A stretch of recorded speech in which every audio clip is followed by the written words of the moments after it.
وعدت للمتقين الحمد لله। শুরুতে আবারও প্রশংসা জ্ঞাপন করছি সেই আল্লাহ সুবহানাহু ওয়া তাআলার, যার বিশেষ তৌফিকে আমরা তার দিনের পথে চলার সৌভাগ্য লাভ করেছি, যিনি আমাদেরকে রমাদান মুবারক মাসে পৌঁছার এবং রমাদানের সিয়াম কিয়াম ও যাবতীয় ইবাদত করার তৌফিক দান করেছেন। সেই আল্লাহ সুবহানাহু ওয়া তাআলার প্রশংসা জ্ঞাপনার্থে বলি আলহামদুলিল্লাহ। অতঃপর অসংখ্য সালাতু সালাম পেশ করছি প্রিয় রাসূল মুহাম্মদ সাল্লাল্লাহু আলাইহি ওয়াসাল্লাম, তাঁর আসহাবে কেরাম, আহলে বাইত, শেষ দিবস পর্যন্ত তাঁর প্রতিটি একনিষ্ঠ অনুসারীদের উপর। সমবেত মুসল্লিবৃন্দ, রমাদান মাস কল্যাণের প্রতিযোগিতার মাস, ভালো কাজে দ্রুত অগ্রসর হওয়ার মাস। সাধ্যপক্ষে সকলেই চেষ্টা করে যাচ্ছি।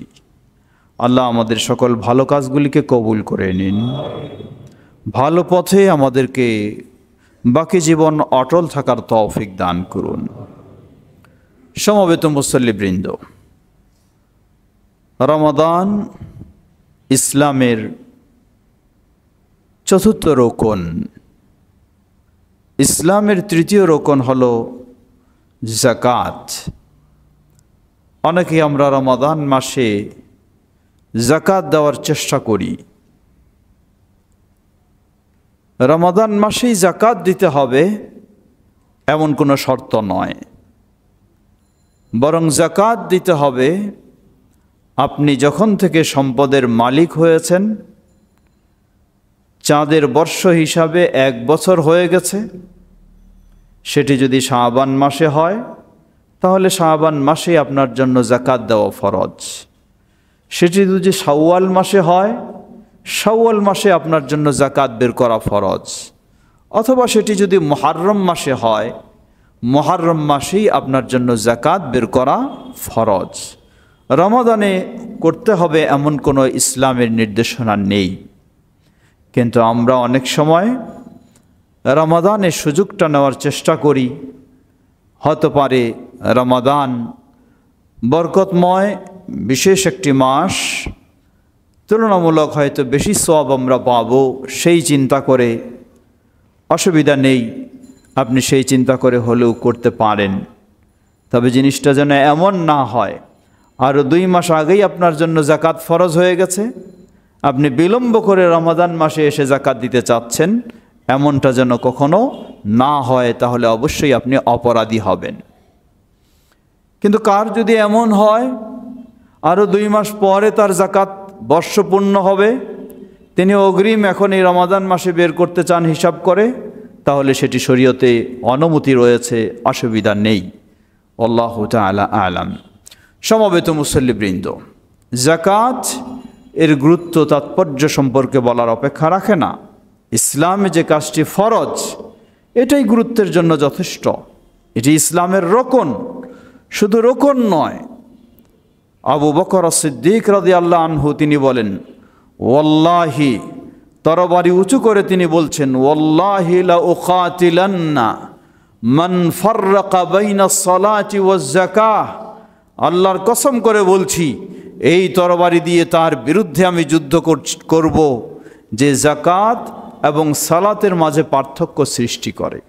এর মানে সালাত ফরজ কিন্তু যাকাত ফরজ নয়, এমনটা কেউ যদি মনে করে তাহলে সে ঈমানদার থাকতে পারবে না।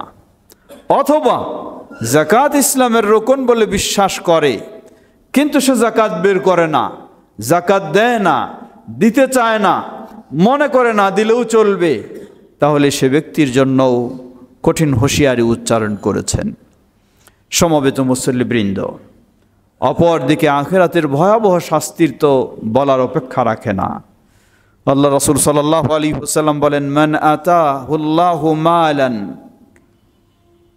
ফালাম ইউআদ্দি যাকাতাহ মুসিলা লাহু মালুহু শুজাআন আকরা লাহু যাবিবাতান।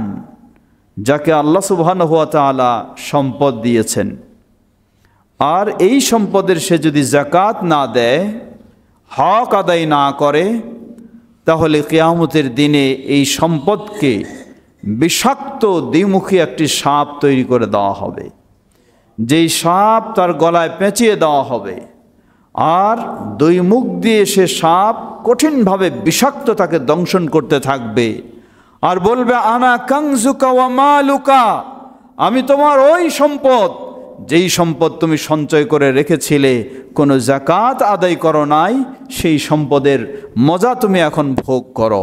লা হাওলা ওয়ালা কুওয়াতা ইল্লা বিল্লাহ।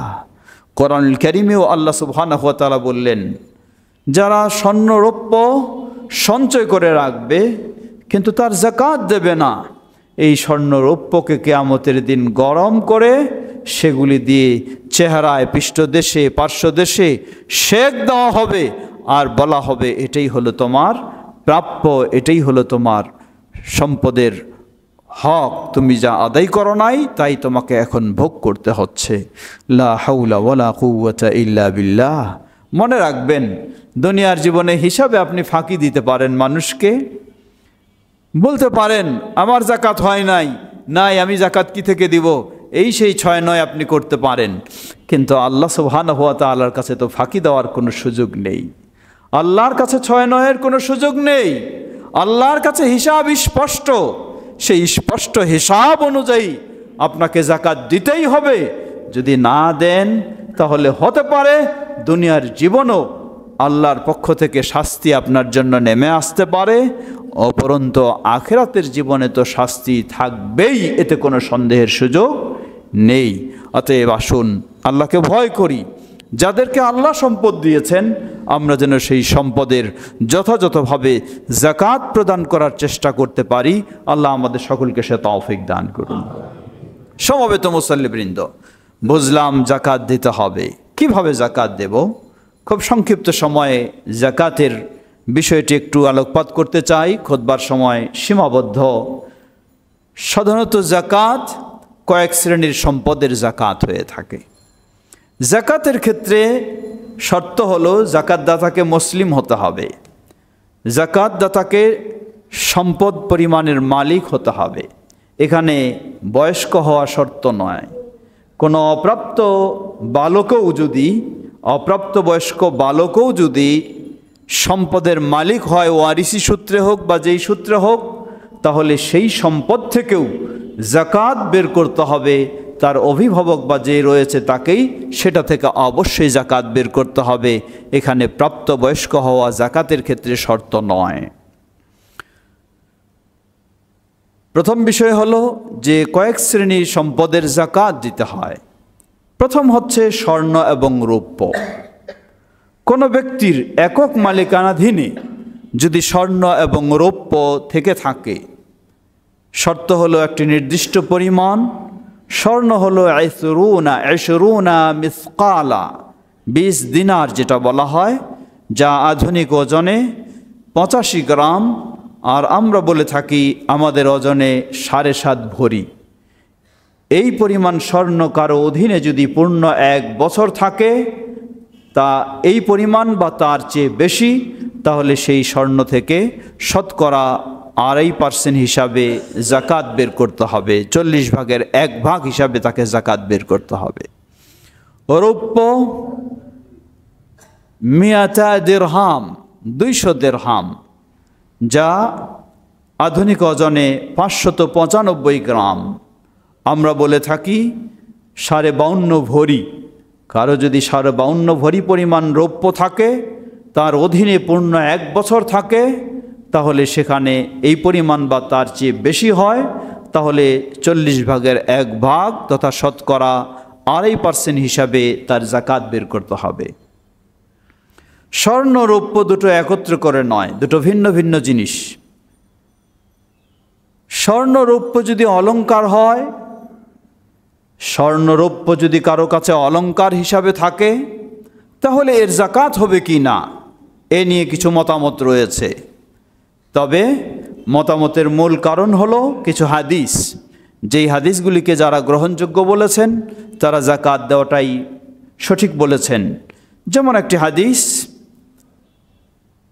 আল্লাহ রসুল সাল্লাল্লাহু আলাইহি ওয়াসাল্লামের কাছে একজন মহিলা আসলেন, যার সাথে একটি ছোট বাচ্চা, যেই ছোট বাচ্চার দুই হাতে মোটা দুটি স্বর্ণের চুড়ি পরা ছিল। নবী সাল্লাল্লাহু আলাইহি ওয়াসাল্লাম জিজ্ঞাসা করলেন, তুমি কি এই স্বর্ণের যাকাত দাও? তিনি বললেন, না, যাকাত দিই না। বললেন, তোমার জন্য কি আনন্দদায়ক হবে যে তোমাকে জাহান্নামের চুড়ি এই ধরনের কিয়ামতে পরায় দেওয়া হবে? সেটি কি তোমার জন্য আনন্দদায়ক হবে যাকাত যদি না দাও? এর মানে বুঝালেন, যদি তুমি এর যাকাত না দাও তাহলে এর বিনিময়ে তোমাকে জাহান্নামের শাস্তি ভোগ করতে হবে। সেই মহিলার সাথে সাথে চুড়ি দুটি খুলে তিনি বললেন, এই চুড়ি আর আমার প্রয়োজন নেই, আল্লাহ এবং রাসূলের জন্য ওয়াকফ করে দিলেন। এ হাদিস, যে হাদিসটিকে শেখ আলবানী রাহিমাহুল্লাহ সহ অনেকেই এটিকে হাসান বলেছেন, যা থেকে প্রমাণিত হয় যাকাত অবশ্যই অলংকারেরও যাকাত দিতে হবে।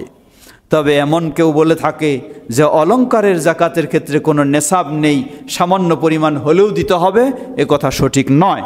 কারণ তার সেই চুড়ি দুটি সামান্য ছিল না, হাদিসে বলা হয়েছে মোটা দুটি চুড়ি।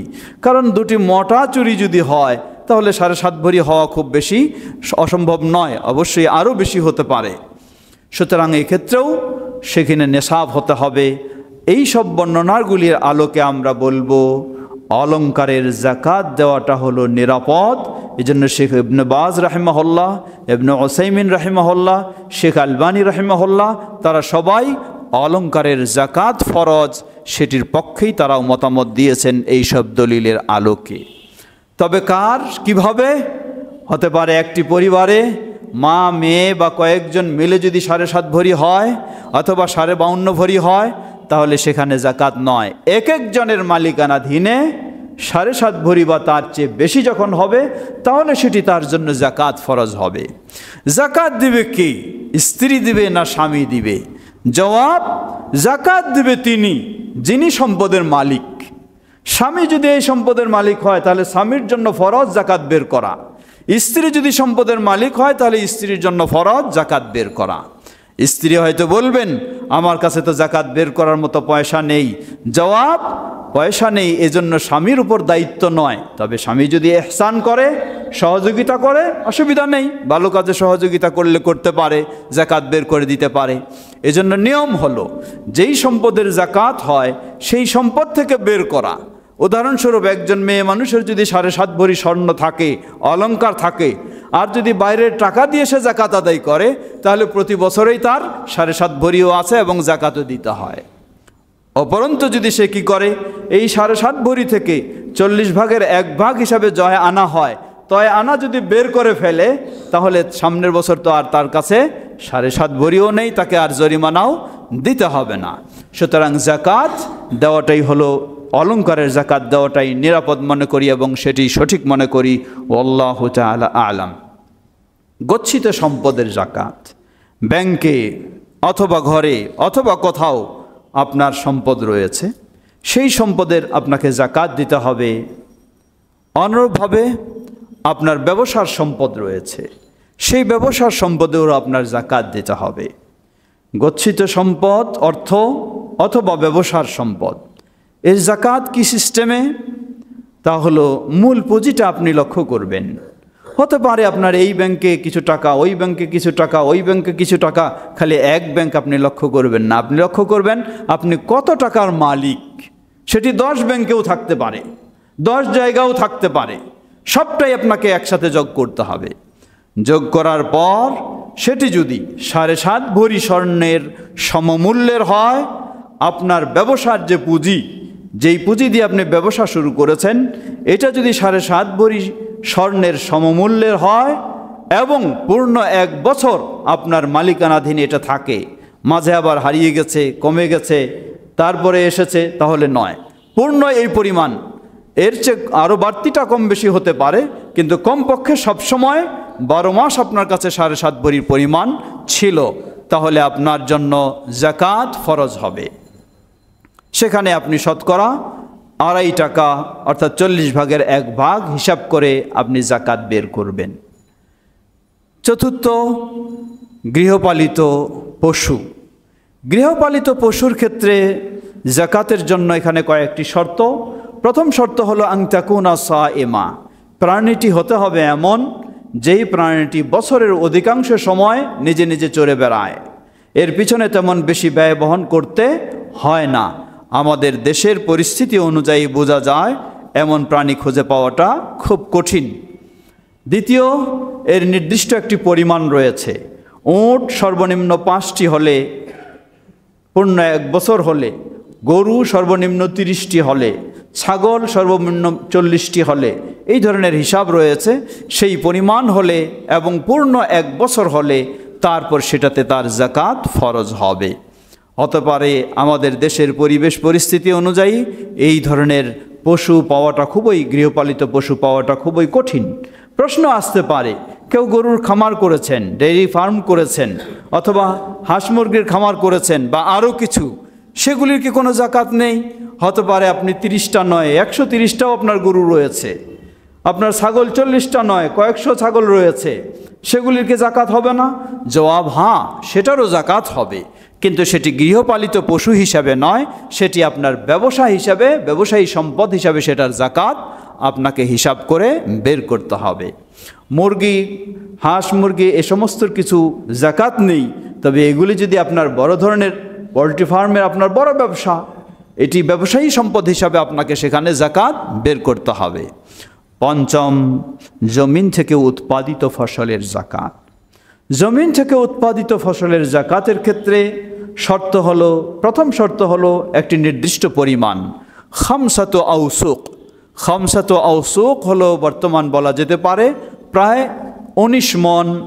এই 19 মণ যদি কারো কোনো ফসল উৎপাদিত হয় এবং সেই ফসলটা সংরক্ষণশীল, 19 মণ আপনি তরমুজ পেলেন, না, এটাতে জাকাত নেই, কারণ তরমুজ সংরক্ষণশীল নয়। 19 মণ আপনি শাক পেলেন, 19 মণ আপনি কাঁচা মরিচ পেলেন, না, এটাতে জাকাত নেই, কারণ এটি সংরক্ষণশীল নয়, হতে হবে সংরক্ষণশীল। নিম্ন হলো 19 মণ। এই 19 মণ বলতে আপনি কিছু ধান পেলেন, কিছু গম পেলেন, কিছু ডাল পেলেন, সব মিলে 19 মণ না। আপনি ধানেই শুধু 19 মণ, হয়তো ধানের মাঝে কয়েক কোয়ালিটি হতে পারে, অসুবিধা নেই, এটি ধান হিসাবেই হতে হবে সম্পূর্ণ। যদি 19 মণ সর্বনিম্ন পান বা তার চেয়ে বেশি পান, তাহলে সেখানে আপনার জাকাত ফরজ হবে। অনুরূপভাবে ভুট্টা, অনুরূপভাবে গম, সেই ধরনের সম্পদগুলিতে, উৎপাদিত ফসলগুলিতেই জাকাত ফরজ হবে। সর্বনিম্ন পরিমাণ এই পরিমাণ, এর চেয়ে যত বেশি হবে। কিভাবে আমরা জাকাত বের করব? জাকাত বের করব সেখানে 2 ক্যাটাগরির হতে পারে। যদি এটি সম্পূর্ণ আকাশের বৃষ্টি দিয়ে উৎপাদিত হয়ে থাকে, তেমন বেশি ব্যয় বহন করতে হয় না, তাহলে আল ওশর, অশর মানে হলো 1/10, 10 ভাগের 1 ভাগ, এর মানে হলো মনে 4 সের করে আপনি জাকাত বের করবেন। আর যদি এমন হয় আকাশের বৃষ্টি হয়তো আছে কিছু, কিন্তু নিজে সেচ দিতে হয়, অনেক সার বীজ বহু কিছু বহন করতে হয়, তাহলে নিসফুল ওশর অর্থাৎ 20 ভাগের 1 ভাগ মনে 2 সের করে আপনাকে সেটির জাকাত বের করতে হবে। আমরা চেষ্টা করব কোরআন এবং সুন্নাহ অনুযায়ী আল্লাহ যাকে যে পরিমাণ সম্পদ দিয়েছেন, আল্লাহকে ভয় করে আল্লাহর শাস্তি থেকে বাঁচার লক্ষ্যে, এবং জাকাতের যে একটি কল্যাণকর দিক রয়েছে তা হলো অসহায় দুস্থ দরিদ্র তাদের সহযোগিতা, এই বিষয়টিও খেয়াল রেখে আমরা সকলেই জাকাত বের করার চেষ্টা করব। আল্লাহ আমাদের সকলকে সে তৌফিক দান করুন। জাকাত আমরা কোথায় দেব, কাকে দেব? মনে রাখবেন, জাকাত দেওয়াটা এটি আপনার দাতাগিরি নয়, জাকাত দেওয়াটা অসহায়ের প্রতি আপনার সহানুভূতি নয়, জাকাত দেওয়া আপনার জন্য ফরজ, আপনাকে জাকাত দিতেই হবে। এটি কারো মনে ভাবা উচিত নয় যে আমার প্রতিবেশীরা গরিব মানুষ, আমি তাদের জাকাত দিয়ে আমি তাদেরকে অনেক উপকার করেছি। না, উপকার এটা নয়। উপকার হবে আপনি যদি সাধারণ অর্থ থেকে তাদেরকে দান করেন, তখন আপনি বলতে পারবেন যে আমি তাদের প্রতি ইহসান করেছি, উপকার করেছি। আর জাকাত তো হলো আপনার জন্য ফরজ, নিঃশর্তে আপনাকে কাউকে জাকাত দিতে হবে। অনেক সময় আমরা এমন ভাব দেখাই যে গরিব মানুষ এসেছে, আমি মনে হয় অনেক কিছু দান করলাম, আসলে দিলাম আমি কি, জাকাতের টাকা দিলাম। আপনার জাকাতও হবে না, আপনার দানও হবে না, কোনোটাই হবে না। কারণ আপনি জাকাতের পয়সা দিয়ে আপনি দাতাগিরি দেখাবেন, এই দান আপনার নয়, এটি কোনো দান নয়, এটি জাকাতও আদায় হবে না, দানও হবে না, এটি ক্লিয়ার মনে রাখবেন। আপনাকে জাকাত দিতে হবে নিঃশর্তে। আল্লাহর সন্তুষ্টি অর্জনের জন্য ফরজ হয়েছে আপনার উপরে। কেউ আপনাকে ভালো বলুক আর নাই বলুক, কেউ আপনার উপকার করুক আর নাই করুক, সে যদি দরিদ্র হয়, উপযুক্ত হয়, তাহলে আপনাকে তাকে দিতেই হবে। এটা হলো জাকাত। আর আপনার বাড়িতে কাজ করে অথবা আপনার প্রতিবেশী থাকে, আপনার প্রতি সে ভালো হয়তো আচরণ করেনি, অথবা আপনার সাথে ভালো সেবা দেয়নি, অথবা আপনি হেল্প চেয়েছেন করেনি, তাই আপনি বলবেন তোমারে এত কিছু দিলাম, জাকাত দিলাম, তুমি আমারে কিছুই করলা না, আপনার জাকাত বাতিল। আপনার জাকাত বাতিল। এই শর্তে জাকাত নয়, জাকাত এটি আপনার জন্য ফরজ। আমরা অনেক সময় জাকাতটাকে দান হিসাবে দেখাতে চাই, না, কোশ্চেন কালেও নয়। এটি আপনার দান নয়, এটি আপনার ফরজ কাজ, আপনাকে করতেই হবে, এটা দিতেই হবে। কেউ লোক আর নাই লোক, কেউ আপনার প্রতি ভালো আচরণ করুক আর নাই করুক, সেটি তার বিষয়, কিন্তু আপনাকে অবশ্যই জাকাত বের করতে হবে। এটি ফরজ বিষয় হিসাবে মনে করেই কারো সহানুভূতি দেখাচ্ছেন আপনি, এই নিয়ত করে নয়। আল্লাহ আমাদের সেভাবেই সঠিকভাবে যেন বের করতে পারি, তৌফিক দান করুন।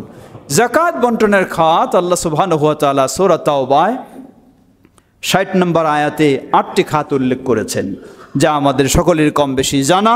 সেই অনুযায়ী আমরা সেই খাতেই জাকাত ব্যয় করার চেষ্টা করব। এখানে একটি খাত রয়েছে ফি সাবিলিল্লাহ। ফি সাবিলিল্লাহ দ্বারা কাদের বোঝানো হয়? জবাব, ফি সাবিলিল্লাহ রাসূল সাল্লাল্লাহু আলাইহি ওয়াসাল্লামের যুগে সাধারণত ফি সাবিলিল্লাহ ছিল জিহাদ ফি সাবিলিল্লাহ। কিন্তু এখন আমাদের এই সময়ে জিহাদ ফি সাবিলিল্লাহ নেই এটা বলবো না, জিহাদ ফি সাবিলিল্লাহ এখনও রয়েছে, কিন্তু আমাদের এই পরিবেশ পরিস্থিতিতে সেই সশস্ত্র জিহাদ ফি সাবিলিল্লাহ এটি হতে পারে অবস্থা অনুযায়ী, প্রেক্ষাপট অনুযায়ী। তাহলে এখন কি আমরা এই ফি সাবিলিল্লাহ কিসে দেব? জবাব, ফি সাবিলিল্লাহ এই পদটি আমরা ব্যবহার করব যেটি ইসলামের কল্যাণে কল্যাণকর কাজ এমন বিষয়গুলির ক্ষেত্রে আমরা এক্ষেত্রে, যেখানে ইসলামের প্রচার। কারণ জিহাদ ফি সাবিলিল্লাহর একটি অন্যতম উদ্দেশ্য হলো ইসলামের প্রচার, ইসলামের প্রচার, ইসলামের বিস্তার, ইসলামের কল্যাণ। তাই এই জাতীয় যেগুলি কাজ রয়েছে সেগুলির ক্ষেত্রে আমরা এই জাকাত দিতে পারি। যেমন মাদ্রাসায় আপনি দিতে পারেন কতক শর্ত সাপেক্ষে। প্রথম শর্ত হলো এটি অবশ্যই হতে হবে দ্বীনি প্রতিষ্ঠান। দ্বীনি প্রতিষ্ঠান যদি না হয় তাহলে আপনার সেখানে জাকাত দেওয়ার সুযোগ নেই। অনেকে বিভিন্ন স্কুলে জাকাত দিয়ে থাকেন, না, এখানে জাকাত দেওয়া জায়েজ হবে না। আপনার কি দৃষ্টি থেকে আপনি জাকাত দেবেন স্কুলে? যদি স্কুলে দরিদ্র ছাত্ররা পড়ালেখা করছে, দরিদ্র হিসাবে তাদের হেল্প করেন, এটি আলাদা বিষয়, তাদেরকে দেবেন, স্কুলে নয়। স্কুল দ্বারা আমি বুঝাচ্ছি, কেউ হয়তো বলবেন যে আপনি স্কুলের বিরুদ্ধেই করছেন। না, স্কুলের বিরুদ্ধে নয়, আপনার জাকাতটা তো বৈধ হতে হবে।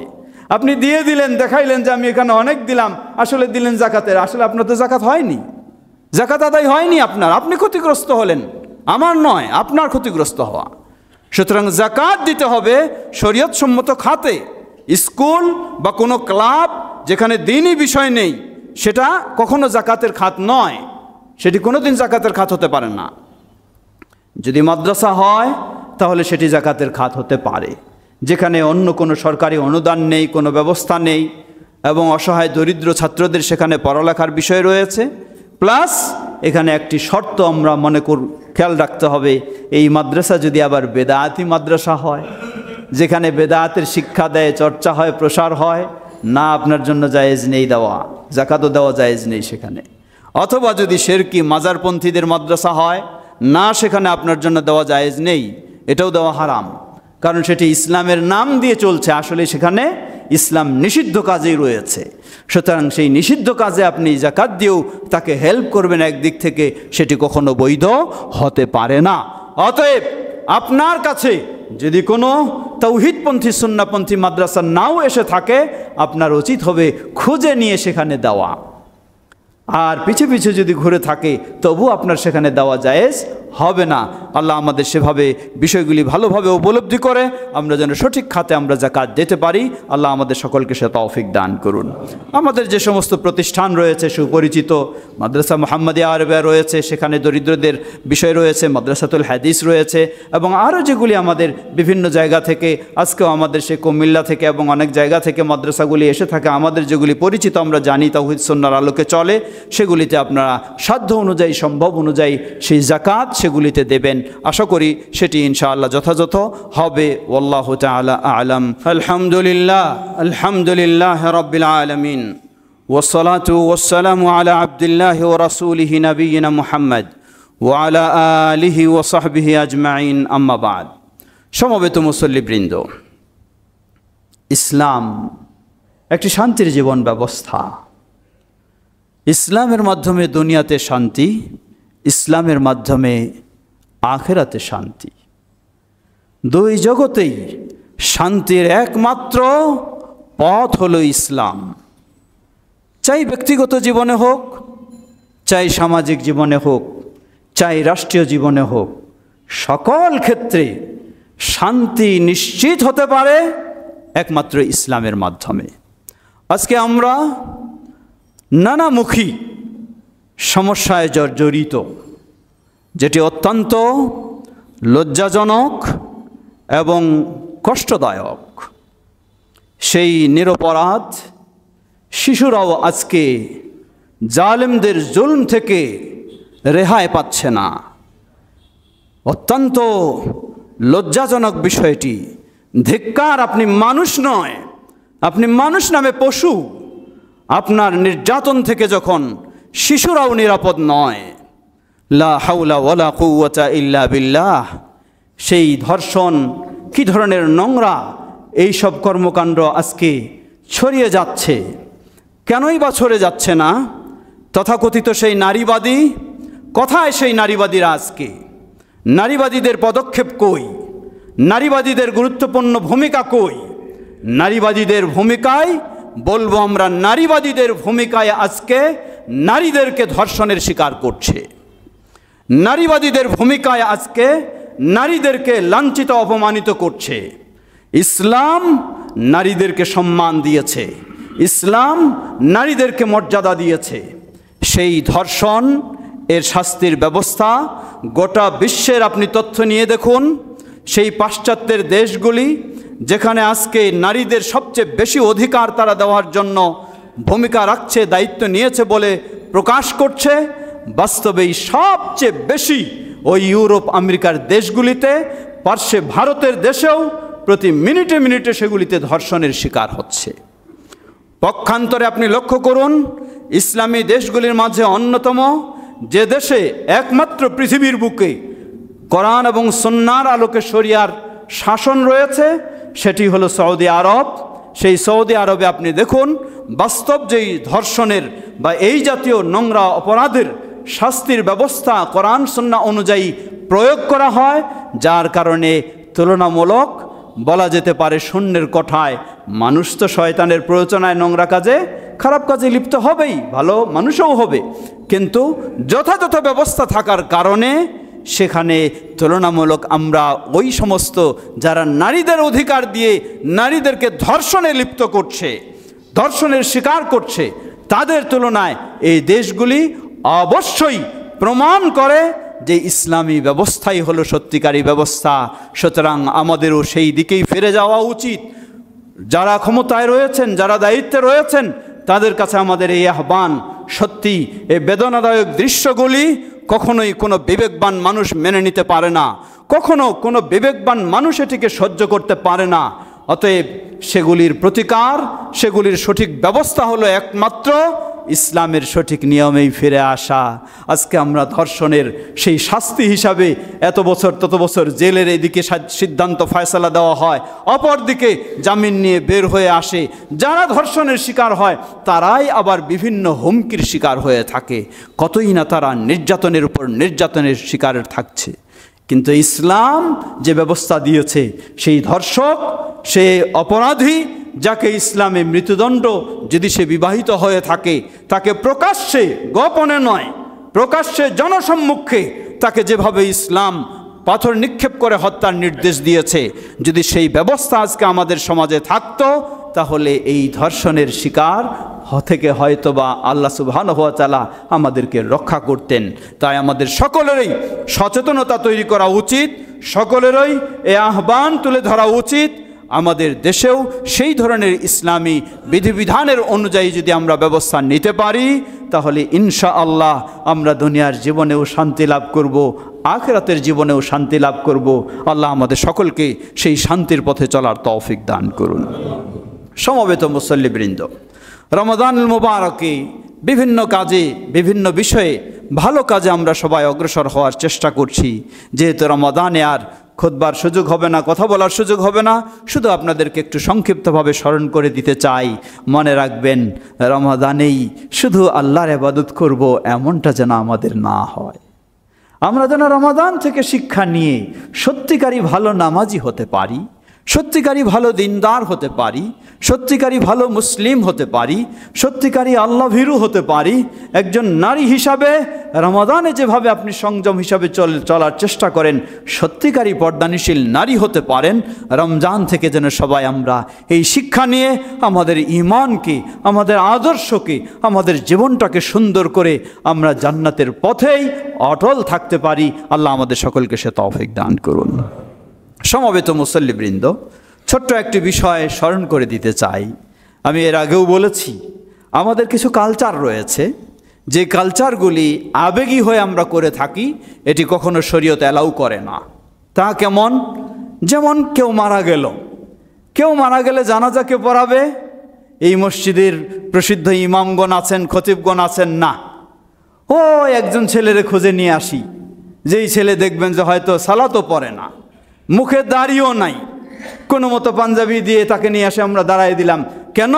ওই মাইয়েতের সে ছেলে, অথবা মাইয়েতের নাতি, অথবা মাইয়েতের ভাতিজা, অথবা মাইয়েতের ভাগিনা, এইভাবে নিয়ে এসে আমরা জানাজায় দাঁড়াই দিই।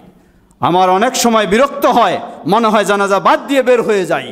কারণ ভালো মানুষ, যারা যোগ্য মানুষ, যারা আলেম মানুষ, তাদেরকে বাদ দিয়ে আপনি ওই খুঁজে টুজে নিজের ক্রেডিট নেওয়ার জন্য বা নিজেরই করার জন্য নিজের আত্মীয় স্বজন অমুক তমুক বের করে নিয়ে আসে আপনি দাঁড়াই দিবেন, যে ইমামের যোগ্য নয়, জানাজা পড়ার যোগ্য নয়।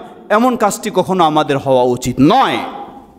আপনার মাইয়েত, আপনার ভাই যদি মারা যায়, আপনার উচিত চিন্তা করা যে সবচেয়ে ভালো মুত্তাকি মানুষকে দিয়ে আমি জানাজা পড়াবো, যাতে তার জানাজাটা কবুল হয়, সে শান্তি পায়। এটি আপনার চিন্তা থাকা দরকার। তা না করে আমরা কি করি, কোন একটা খুঁজে টুজে নিয়ে আসি, নাম নাই, অমুক নাই, তমুক নাই, হয়তো এক পারা হাফেজি মাদ্রাসায় পড়েছে, এক পারা হেফজ করেছে, দিন নাই, ধর্ম নাই, ইমান নাই, আমান নাই, সালাত নাই, কোনো কিছু নেই, ওই লোকটারে নিয়ে আসে দাঁড় করে দিই। এমনটি কখনো হওয়া উচিত নয়। আহলুল হাদিসের পক্ষে কখনো এটি কোনোদিন বৈধ হতে পারে না। হ্যাঁ, যদি আপনার সন্তানের মাঝে যোগ্য থেকে থাকে, আলেম থেকে থাকে, মুত্তাকি থেকে থাকে, পরহেজগার থেকে থাকে, তাকে নিয়ে আসেন, অসুবিধা নেই, বাধা নেই। সেটিও হলো ইমামের অনুমতি নেওয়া উচিত। ইমামের দায়িত্ব, ইমামের হক হলো এখানে। এটি যেমন জানাজার কথা বলছি, তেমনিভাবে আমরা শুরু করি কিয়ামুল লাইলের অবস্থাও। কিয়ামুল লাইলেও খুঁজে নিয়ে আসি, কোন ছেলেটা অমুকের ভাতিজা, অমুকের অমুক তমুক, নিয়ে আসে তারও কিয়ামুল লাইলের ইমামতিতে দাঁড়ায় দিই। অথচ খুঁজে দেখুন, ওই ছেলেরা অনেকে রয়েছে যে 5 ওয়াক্ত সালাত পর্যন্ত আদায় করে না। যে 5 ওয়াক্ত সালাত পর্যন্ত আদায় করে না, তাকে কোন বিবেকে আপনি এখানে ইমাম হিসাবে দাঁড়িয়ে দেন? কে দায়িত্বশীল? আপনি মসজিদের দায়িত্বশীল হলেই আপনার জন্য এই কাজ বৈধ নয়। এটি আপনার আমানতের খেয়ানতি। সুতরাং আমি অনুরোধ জানাবো, কাজগুলি আলেম ওলামাদের সাথে পরামর্শ করে করার চেষ্টা করুন। আলেমরা মরে যায়নি, হারায় যায়নি, তাদের কাছ থেকে সিদ্ধান্ত নিন। সিদ্ধান্ত আপনি দেবেন না। আপনি যদি সেই যোগ্যতা রাখেন, দিবেন, অসুবিধা নেই। নিজের একজন মানুষ হলে অমুক 2-1 পারা হেফজ করেছে, করেছে না করেছে, সালাতেই পড়ে না, হয়তো বিড়ি সিগারেট খায় চলে, করে চলে, তাকে এখন কিয়ামুল লাইলের ইমাম আপনি বানায় দিচ্ছেন। আল্লাহু আকবার! একটু আপনার বিবেক বাজে না? একটু আপনার চিন্তা হয় না কাকে আপনি এই ইমামের জায়গায় দিচ্ছেন? রমাদানের রাতে আপনি ইবাদত করার জন্য কার ইমামতির পিছনে মানুষদেরকে দাঁড়ায় দিচ্ছেন? একটু বিবেক বাজে না? সুতরাং আমি অনুরোধ জানাবো, এই কালচারগুলি নোংরা কালচার। এই কালচারগুলি নিজেকে একটু ভালো মনে করার কালচার নয়। এটি ঠিক নয়, গ্রহণযোগ্য নয়। আহলুল হাদিস যেমন আপনি সালাতটাকে আমরা সুন্দর করার চেষ্টা করি, আমার ইমামটাকেও সর্বদিক দিয়ে ভালো চেষ্টা করতে হবে। হতে পারে এলাকার ছেলে, তার ভিতরে যদি তাকওয়া নাই, তার ভিতরে যদি ঈমান নেই, সে যত বড় হাফেজ হোক, তা সে এখানে ইমামের অধিকার নয়, তার ইমামের অধিকারী না, এখানে দায়িত্ব, সে এই অধিকার রাখে না, সে এই যোগ্যতা রাখে না। তাই অনুরোধ জানাবো, অবশ্যই সেই বিষয়গুলি খেয়াল রাখবেন। বিশেষ করে বংশাল জামে মসজিদ, এটি যেমন তেমন মসজিদ নয়। গোটা বাংলাদেশের সব আহলুল হাদিসেরা এই বংশাল মসজিদের দিকে তাকায়। বংশালে কি হয়, বংশালে কিভাবে চলে, এটি তাকানোর চেষ্টা করে। যেহেতু গোটা বাংলাদেশের আহলুল হাদিসেরা এই মসজিদের দিকে তাকায়, সুতরাং এই মসজিদে যারা দায়িত্বশীল রয়েছেন তাদের জন্য আরো বড় গুরুত্ব দিতে হবে, সব বিষয়গুলি যেন সুন্দর হয় কোরআন ও সহিহ হাদিসের আলোকে, নিজের মন গড়া নয়। আপনি হতে পারেন মসজিদের বড় দায়িত্বশীল, আরও কিছু হন, অসুবিধা নেই। মনে রাখবেন আপনার ক্ষমতায় যথেষ্ট নয়, জবাব দিতে হবে আল্লাহ সুবহানাহু ওয়া তাআলার কাছে। আল্লাহ আমাদেরকে যেটা যার বিষয় তার কাছে পরামর্শ নিয়ে সঠিকভাবে যেন সুন্দর করতে পারি। এই মসজিদ আরও সুন্দর হবে, এটি আমাদের সকলের জন্য আনন্দের বিষয়। এই মসজিদের প্রতিটি কাজ নিখুঁত হবে। প্রতিটি কাজ বলতে অন্য কিছু বোঝাচ্ছি বিশেষ করে এখানে ইমামতি, সালাত বা ইবাদতের বিষয়গুলি আরও নিখুঁত হবে, এটি আমাদের জন্য আনন্দের বিষয়। আমরা সব জায়গায় আরও গুরুত্ব সহকারে বলতে পারি যে প্রয়োজন আছে, যাও দেখে আসো, সেই বংশালে নমুনা দেখে আসো। কিভাবে বলবো বংশালে নমুনা দেখে আসো? এখানে একজন দাড়ি কাটা ছেলে যদি জানাজা পড়া শুরু করে দেয়, কি বলবো নমুনা দেখে আসো? এই নমুনা তো ধিক্কার জানার নমুনা। সুতরাং অনুরোধ জানানো সবাইকে, কেউ ব্যক্তিগত মনে করবেন না, আমি কাউকে ব্যক্তিগত বলছি না, আমি বলছি আমাদের সমাজের স্বার্থে, বলছি আমাদের কেন্দ্রীয় মসজিদের স্বার্থে, বলছি আমি আহলুল হাদিস, এই আহলুল হাদিসদের এই আকীদার স্বার্থে, এই আদর্শের স্বার্থে। পৃথিবীর বুকে শ্রেষ্ঠ হলো আহলুল হাদিসেরা। যদি শ্রেষ্ঠ হয় আহলুল হাদিসেরা, আমাকে শ্রেষ্ঠ হওয়ারই চিন্তা করতে হবে। আল্লাহ আমাদেরকে বোঝার তৌফিক দান করুন, সঠিকভাবে যেন সঠিকটি মেনে নিতে পারি সে তৌফিক আল্লাহ আমাদেরকে দান করুন। ইবাদাল্লাহ রাহমাকুমুল্লাহ, আল্লাহুম্মা সাল্লি আলা মুহাম্মদ ওয়া আলা আলি মুহাম্মদ কামা সাল্লাইতা আলা ইব্রাহিম ওয়া আলা আলি ইব্রাহিম ইন্নাকা হামিদুম মাজিদ।